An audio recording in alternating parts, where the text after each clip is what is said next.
Hello, मी आज एक trick घेऊन आली आहे. तेल आपण समजा आपण काही बनवलं. मी काल ब्रेड रोल बनवलं होतं, तर माझं पूर्ण तेल खराब झालं होतं आणि काळपट असं त्याच्यात पडलं होतं. तर ते तेल टाकलं की पूर्ण भाजी वगैरे काळपट दिसते.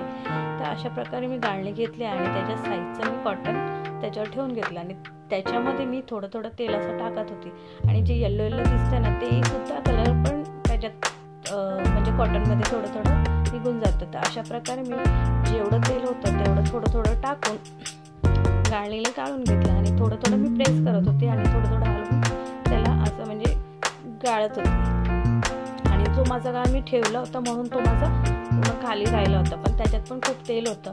मग ते मी थोडं टाकून असं गाळणीमध्ये प्रेस करत होती. म्हणजे माझं तेल म्हणजे जास्त नाही, थोडं हलक्या हातानेच प्रेस करत होती. मग अशा प्रकारे मी ते गाळून घेतलं आहे आणि थोडंफार असे कण जातात, पण आपलं तेल खूप स्वच्छ होतं आणि भाजीमध्ये वगैरे टाकल्यानंतर असं काळपट दिसत नाही. तर अशा प्रकारे मी ते गाळून घेतलेलं आहे. जर तुम्ही पण असं करून घेतलं तर तुमचं तेल खूप चांगलं राहतं आणि आपण एवढं तेल तर फेकू नाही शकत, म्हणून मी अशा प्रकारे ते गाळून घेतलं. तर गाळणीमध्ये कॉटन ठेवलं आणि मग गाळून घेतल्यानंतरला मी जो नकळत म्हणजे जो खराब जे काय राहिलं होतं ते मी फेकून दिलं आणि मग अशा प्रकारे मी माझं तेल गाळून झालेलं आहे. बघा तुम्हाला कसं वाटलं ते.